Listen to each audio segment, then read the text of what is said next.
हुनुहुन्छ समानान्तर टिभी। आदरणीय दर्शकबिन, अहिले तपाईँ हेर्दै हुनुहुन्छ हिमाल पहाड र तराईको एउटै आवाज समानता टिभी र यस समानता टिभी मार्फत हिमाल पहाड तराईमा बसोबास गर्ने आवाजबिनहरूको आवाजलाई दरिलो बनाउने प्रयास गर्दै आम नेपालीहरूलाई एउटै समानताको धरातलमा उभ्याउने प्रयास गर्नेछौँ।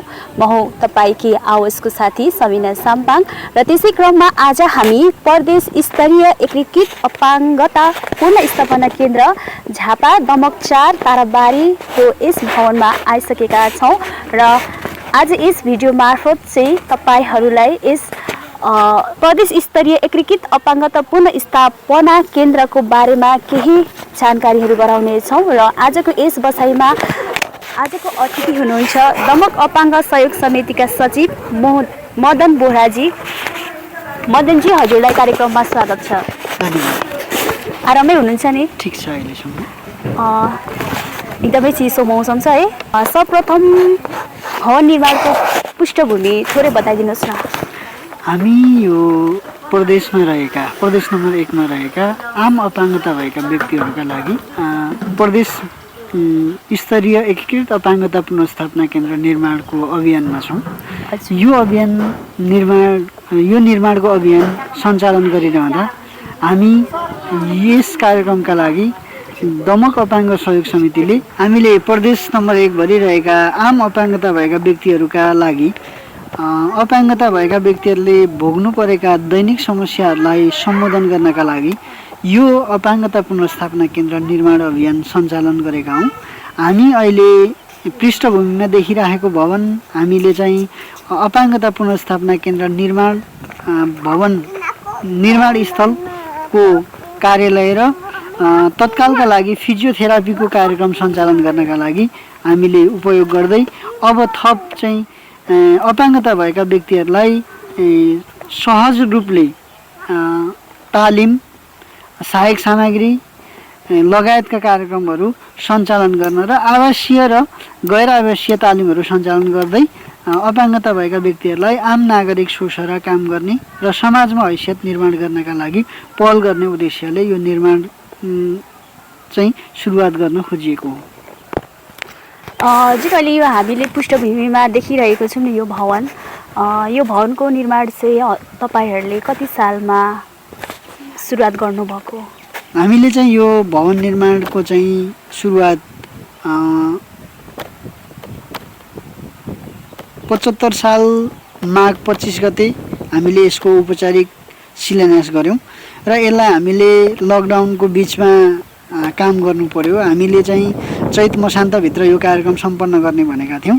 यद्यपि लकडाउनका कारणले हामीले भवन निर्माणको काम सम्पन्न गर्न सकेनौँ।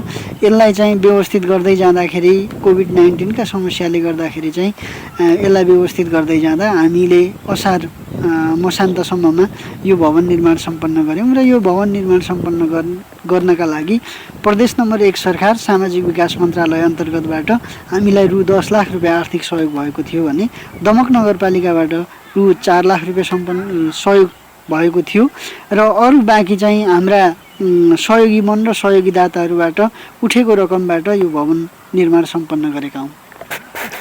हजुर, भवन निर्माण त सम्पन्न भयो, जुन पृष्ठभूमिमा भिडियो मार्फत पनि तपाईँहरूले देख्न सक्नुहुनेछ र यो भवन बनेको जग्गा छ नि, यो जग्गा चाहिँ लगभग अथवा भनौँ यो केन्द्र पुनर्स्थापना केन्द्रको लागि भनेर चाहिँ जम्मा यहाँ जग्गा कति छ? हामीसँग दमक अपाङ्ग सहयोग समितिको नाममा यो प्रदेश स्तरीय एकीकृत अपाङ्गता पुनर्स्थापना केन्द्र निर्माणका लागि हामीसँग 10 कट्ठा जग्गा प्राप्त भएको छ। यो 10 कट्ठा मध्ये 6 कट्ठा चाहिँ जग्गादाताहरूले दान गर्नुभएको छ भने 2 कट्ठा दमक नगरपालिकाले हामीलाई प्रदान गरेको छ। त्यसमा 2 कट्ठा अपाङ्गता भएका व्यक्ति र परिवारका सदस्यले गरेर 2 कट्ठा उहाँहरूले खरिद गरिदिनु भएको छ भने जम्मा हामीसँग 10 कट्ठा जग्गा प्राप्त भएको छ र यो चाहिँ हामीले आम अपाङ्गता भएका व्यक्तिहरूसँग सहयोगी मन र सहयोगी दाताहरूसँग आह्वान गर्दै जाँदा हामीले त्यसरी जग्गा प्राप्ति गऱ्यौँ र यसको डिपिआर पनि सम्पन्न गरेका छौँ र यसलाई व्यवस्थित ढङ्गले अगाडि बढाउने निर्माण कार्य अगाडि बढाउने चरणमा छौँ हामी।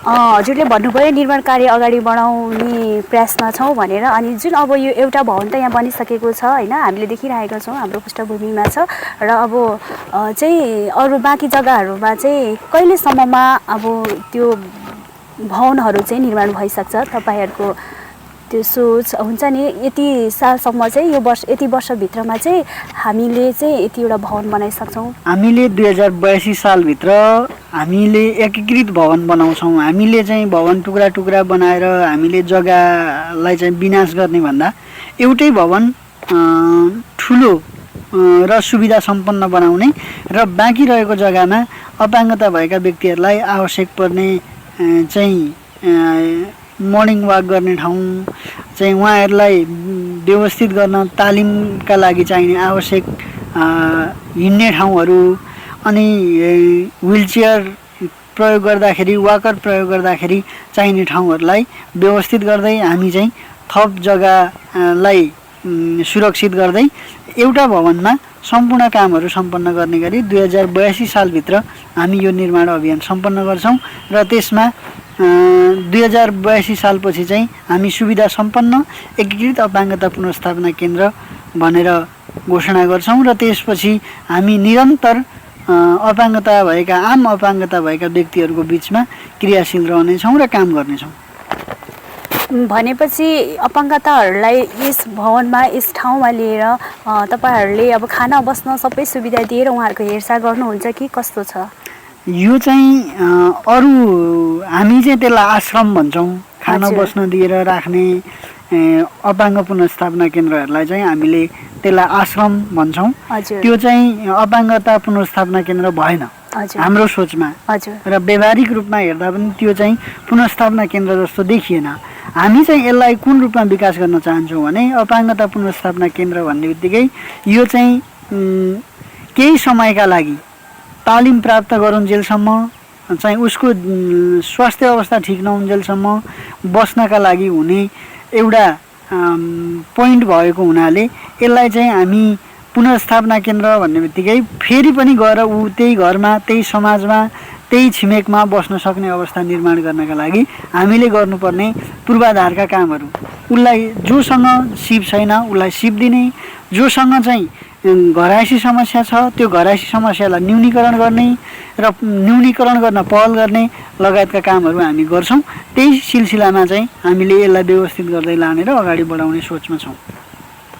भनेपछि अपाङ्गताहरू पनि अरू सरल मान्छे जस्तै जीवनयापन गर्न पाउनुपर्छ भन्ने चाहिँ यस संस्थाले त्यतिको चाहिँ बनाउन सक्छ। हाम्रो मुख्य उद्देश्य नै त्यही हो। हजुर, एकदमै राम्रो कार्य हो। यो भवन निर्माण गर्नुको मुख्य उद्देश्य चाहिँ यो भवन निर्माण गर्नुको मुख्य उद्देश्य चाहिँ अपाङ्गता भएका व्यक्तिहरूलाई एउटा पालिकाले अथवा एउटा गाउँपालिका एउटा नगरपालिकाले सबै अपाङ्गता भएका व्यक्तिहरूलाई तालिमहरू दिन सक्दैन।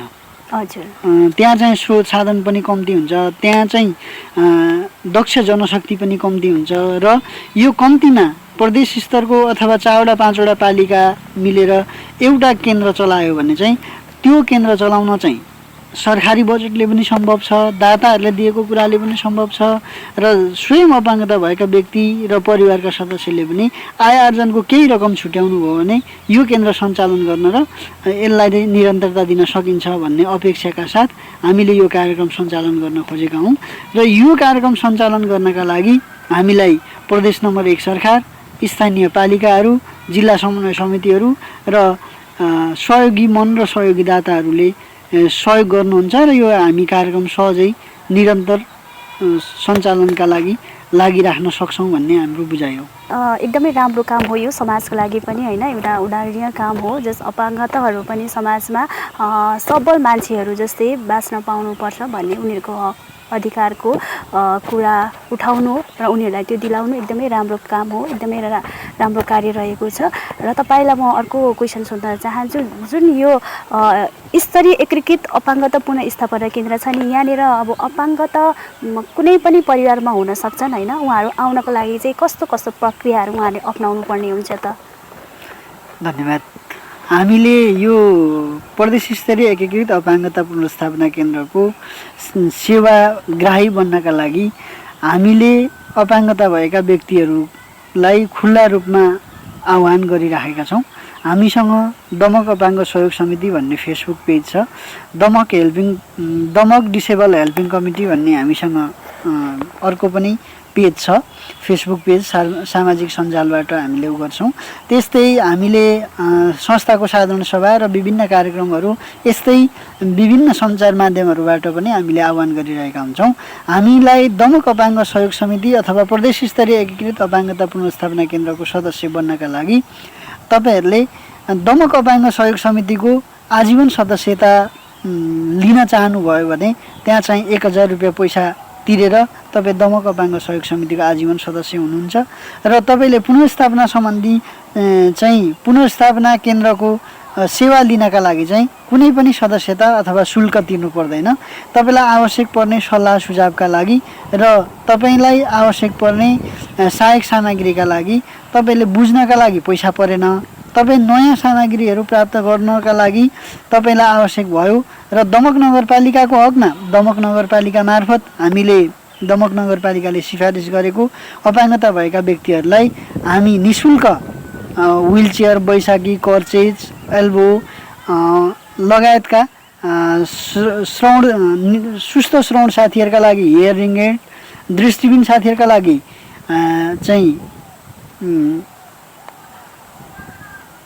दृष्टिबिन साथीहरूका लागि चाहिँ हामीले व्हाइट क्यान, सेतो छडी लगायतका सहायक सामग्री दिन्छौँ भने अन्य साथीहरूका लागि हामीले अब बहिरा साथीहरूका लागि दोभाषीको व्यवस्थापन लगायतका कामहरू अहिलेसम्म गर्दै आएका छौँ। ती कामहरू, ती सेवाहरू लिनका लागि चाहिँ तपाईँहरूले सम्बन्धित पालिकाको सिफारिसमा आउनुपर्ने हुन्छ र निःशुल्क लिनका लागि जस्तै तपाईँ सशुल्क लिन चाहनुहुन्छ र तपाईँ आफ्नो सहायक सामग्री वा सहायक मर्मत गराउन वा नयाँ लिन चाहनुहुन्छ भने तपाईँले संस्थाले तोकेको निश्चित रकमहरू तिर्नुपर्ने हुन्छ र त्यो रकम तिरेपछि तपाईँले नयाँ वा पुरानो चाहिँ सहायक सामग्री प्राप्त गर्नुहुन्छ। तपाईँलाई कुन आवश्यक पर्छ त्यो अनुसारको सहायक सामग्री लिन सक्नुहुन्छ। हामीले यो प्रदेश स्तरीय एकीकृत अपाङ्गता पुनर्स्थापना केन्द्र मार्फत हामीले अपाङ्गता भएका व्यक्तिहरूलाई आवश्यक पर्ने सबै प्रकारका सहायक सामग्रीहरूको उत्पादन, नयाँ उत्पादन र मर्मतको काम सुरु गरिसकेका छौँ। अब थप यसलाई व्यवस्थित गर्दै हामी 82 सालसम्ममा चाहिँ 2082 सालसम्म चाहिँ सम्पूर्ण अपाङ्गता भएका व्यक्तिहरूलाई आवश्यक पर्ने सहायक सामग्रीहरू प्रदेश नम्बर 1 को दमक नगरपालिका वार्ड नम्बर 4 मा रहेको प्रदेश स्तरीय एकीकृत अपाङ्गता पुनर्स्थापना केन्द्रको मातहतमा उत्पादन र वितरण गर्न सक्ने गरीको क्षमतामा हामी अघि बढिरहेका छौँ र त्यसको सुरुवाती चरणको कामहरू सम्पन्न भइरहेको छ। अब तपाईँलाई जाँदै एउटा क्वेसन सोध्छु होइन। अब जस्तै हाम्रो समाज, हाम्रो देशमा पनि अझै कति पिछडिएको समाजहरू छ, ग्रामीण समाजहरू छ, त्यहाँ चाहिँ अब अपाङ्गतालाई हेर्ने दृष्टिकोण अलिकति फरक छ होइन। अनि अब सभ्य र शिक्षित समाज अनि राम्रो समाजमा त त्यो छैन अहिलेको समयमा होइन। तर अब जुन क्षेत्रहरूमा त्यस्तो छ, ग्रामीण क्षेत्रहरूमा, अनि त्यो समाजलाई चाहिँ तपाईँ के भन्न चाहनुहुन्छ अन्त्यमा? तपाईँहरूको टिभी, तपाईँहरूको सञ्चार माध्यम मार्फत म के भन्न चाहन्छु भने अपाङ्गता कुनै रहरको कुरा होइन, अपाङ्गता कुनै पूर्वजन्मको पाप होइन, अपाङ्गता कुनै चाहिँ खराब काम गरेका कारण आउने कुरा होइन। यो चाहिँ जन्मसिद्ध केही अपाङ्गता जन्मसिद्ध आउँछ भने केही अपाङ्गता नजानेका कारण, रोगको उपचारहरू नजानेका कारणहरू बल्झिन जान्छ र केही चाहिँ दुर्घटनाहरूबाट चाहिँ अपाङ्गता जन्मिने कुरा हो। यो कुरालाई हेरेको दृष्टिले हेर्ने, तल्लो दर्जाको नागरिकको रूपमा हेर्ने कुरा चाहिँ एकदमै समस्याको कुरा हो। यस्तै सञ्चार माध्यमहरू र विभिन्न राजनीतिक दल र राजनैतिक संरक्षणमा रहेका विभिन्न सङ्घ संस्था, सम्पूर्ण आम नागरिक समाज र आम मानिसले बुझ्न जरुरी छ। अपाङ्गता भएका व्यक्ति र साङ्ग व्यक्तिमा चाहिँ कुनै पनि फरक छैन। साङ्ग व्यक्ति भन्दा अपाङ्गता भएका व्यक्तिहरूले उनीहरूको इच्छा शक्तिले चाहे भने साङ्ग व्यक्ति भन्दा कुनै पनि कसर बाँकी नराखिकन उनीहरूले पनि साङ्ग व्यक्ति सोचेर काम गर्न सक्छन् र त्यो अपाङ्ग र साङ्गमा कुनै पनि फरक छैन, मात्रै सोचमा फरक हो। र यो टिभी हेरिराख्नु हुने आम आमा बुवा दाजुभाइ दिदीबहिनीहरूलाई म के आग्रह गर्न चाहन्छु भने तपाईँ अपाङ्गता भएको व्यक्तिलाई हेरेको दृष्टिले होइन, उहाँलाई चाहिँ उत्साह जगाउने, उहाँको चाहिँ काममा थप हौसला प्रदान गर्ने काम गरिदिनु भयो भने तपाईँ जत्तिकै काम गर्न सक्ने अपाङ्गता भएको व्यक्तिले पनि तपाईँ सोचेर काम गरेर समाजमा जिउन सक्ने अवस्था सिर्जना हुन्छ।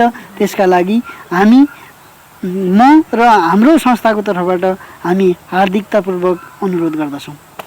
यसै प्रदेश स्तरीय एकीकृत अपाङ्गता पुनर्स्थापना केन्द्र समितिका सहयोग समितिका सचिव मदन बोहरा, हजुरलाई धेरै धेरै धन्यवाद। यस टिभीमा आएर कुराकानी गरिदिनु भयो, संस्थाको बारेमा केही कुरा भनिदिनु भयो। हजुरलाई मनैबाट धन्यवाद दिँदै तपाईँहरूले सोच्नु भएको र तपाईँहरूले देख्नु भएको सपनाहरू उद्देश्यहरू चाँडै नै पुरा होस्। हजुरहरूलाई धेरै धेरै शुभकामना। अहिलेसम्म हामीलाई सञ्चार माध्यमको माया र सबै सङ्घ संस्था र आम नागरिकको मायाले गर्दा नै हामी यो पुनर्स्थापना केन्द्रको सपना हामीलाई यो पुनर्स्थापना केन्द्रको सपना देख्न सहज भएको छ। यो सपना पुरा गर्न पनि आम अपाङ्गता भएका व्यक्ति र समाजमा रहेका सबै किसिमका सङ्घ संस्था, सरकारी गैर सरकारी निकायहरूबाट पूर्ण रूपमा सहयोग हुन्छ भन्ने अपेक्षाका साथ फेरि पनि यो अन्तर्वार्ता दिने अवसर प्रदान गर्नुभएकोमा तपाईँहरूको सञ्चार माध्यम र तपाईँहरूको सञ्चार माध्यम परिवारलाई हार्दिक धन्यवाद दिन चाहन्छु। हस्त दर्शकबिन, आज हामीले प्रदेश स्तरीय एकीकृत अपाङ्गता पुनर्स्थापना केन्द्र दमक 4 ताराबारीमा आएर संस्थाका सचिव मदन बोहराज्यूसँगको कुराकानी प्रस्तुत गरेका थियौँ। एकदमै यो समाजलाई एउटा उदाहरणीय बन्ने काम हो उहाँहरूले गर्नुभएको छ। उहाँहरूलाई मनैबाट धेरैभन्दा धेरै धन्यवाद दिन चाहन्छौँ र साथै हाम्रो समाजमा सहयोगी मन, दयालु मन भएको व्यक्तिहरू पक्कै पनि हुन्छ। तपाईँहरूले सहयोग गर्न सक्नुहुनेछ र जसको लागि तपाईँले समान्तर टिभी मार्फत सहयोग गर्न सक्नुहुनेछ भन्ने जानकारी गराउन चाहन्छु। र हाम्रो यस भिडियोलाई तपाईँहरूले धेरैभन्दा धेरै समक्ष पुर्याउनको लागि र यस ठाउँको बारेमा, यस केन्द्रको बारेमा तपाईँहरूले अरू ठाउँमा पनि जानकारी पुगोस् र यो ठाउँमा यस्तो बनेको रहेछ, हामीले अपाङ्गता भएको व्यक्तिलाई यसरी हेर्नुपर्ने रहेछ भनेर यस्तो तरिकाले सोच्नुपर्ने रहेछ उहाँहरू पनि हामी सबै मान्छे जस्तै बाँच्न सक्नुपर्छ भन्ने यो एउटा समाजमा उदाहरणीय काम रहेको छ र यो संस्थाले गरेको छ भने र यस्तै अझै विभिन्न भिडियोहरू हेर्नको लागि तपाईँहरूले यो भिडियोलाई लाइक सेयर गर्न नभुल्नुहोला। जति सक्नुहुन्छ एकदमै सब्सक्राइब गरिदिनु होला भन्दै र मलाई यो आवाजबाट अनि यो भिडियो मार्फत तपाईँहरू समक्ष पुर्याउनको लागि क्यामेरामा सहयोग गर्नुहुने सुरज लिम्बूजीलाई धेरै धेरै धन्यवाद दिँदै म कार्यक्रम प्रस्तुता सबिना साम्पाङ पनि बिदा हुन चाहन्छु। हस्त नमस्ते।